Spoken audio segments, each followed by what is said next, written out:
Welcome to So That Is My Life.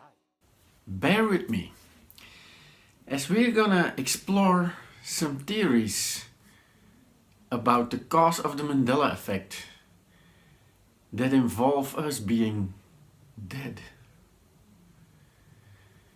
But I'm gonna get there a little indirectly, because I got this idea about doing my own take on these theories because of a comment I read on a video done by my friend Ralph Ubing from Oldenburg in Germany. I was almost going to say Deutschland. It's like this. It has to do with that theory I put up, like, I think it was 2 weeks ago, about the first Mandela Effect. For people who don't remember, very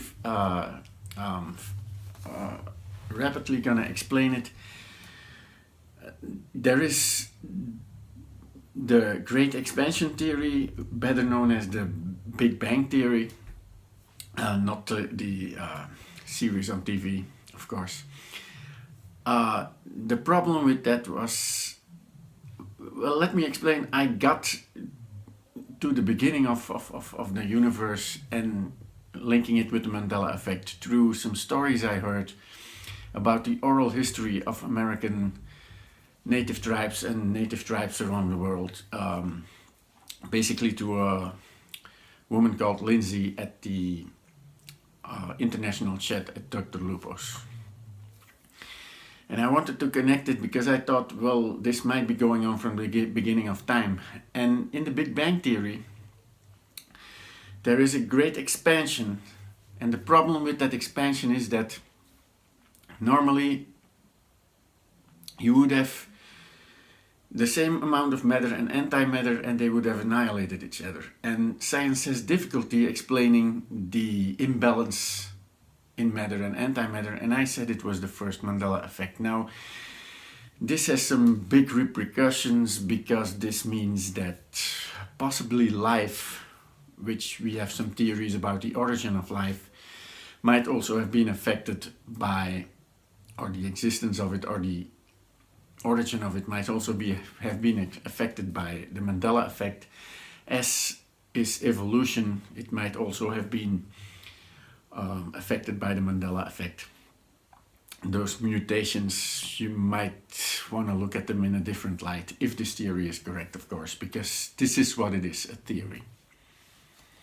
It also will mean that when the Mandela Effect kicked in from the beginning, it probably made, in the beginning already, some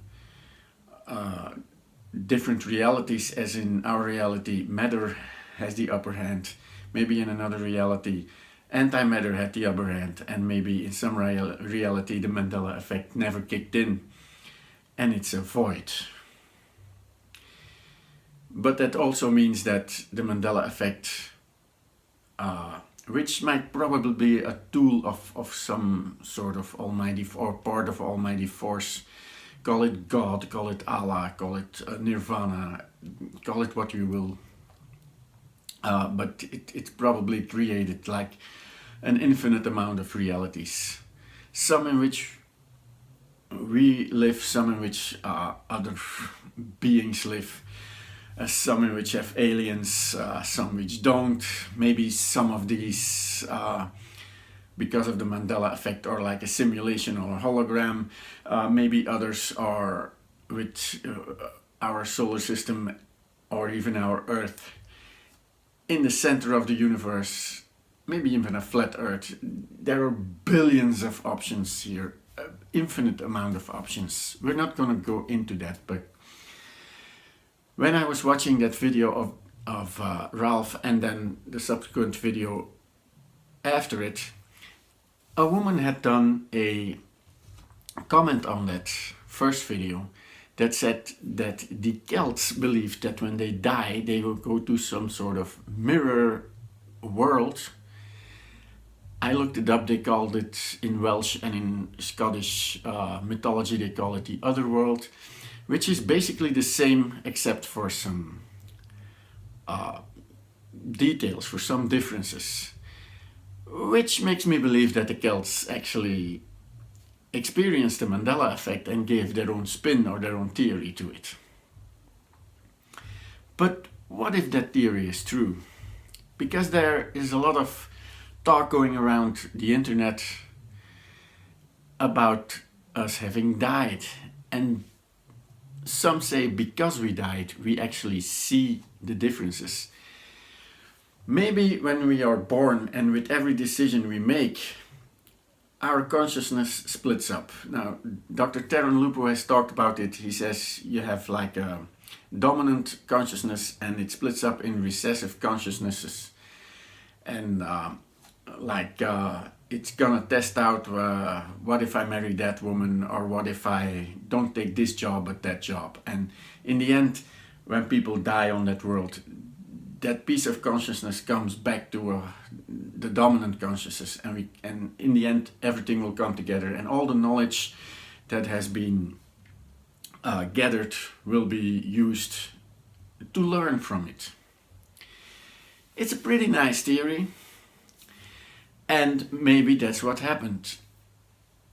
A part of my consciousness died in some other world and it came back to me, and now some residual knowledge of that is retained in my memory, and that's why I see the Mandela effect. Get me your thoughts on that. But there is another theory going about, and that theory says that we all died. There was some mass extinction event and we all died.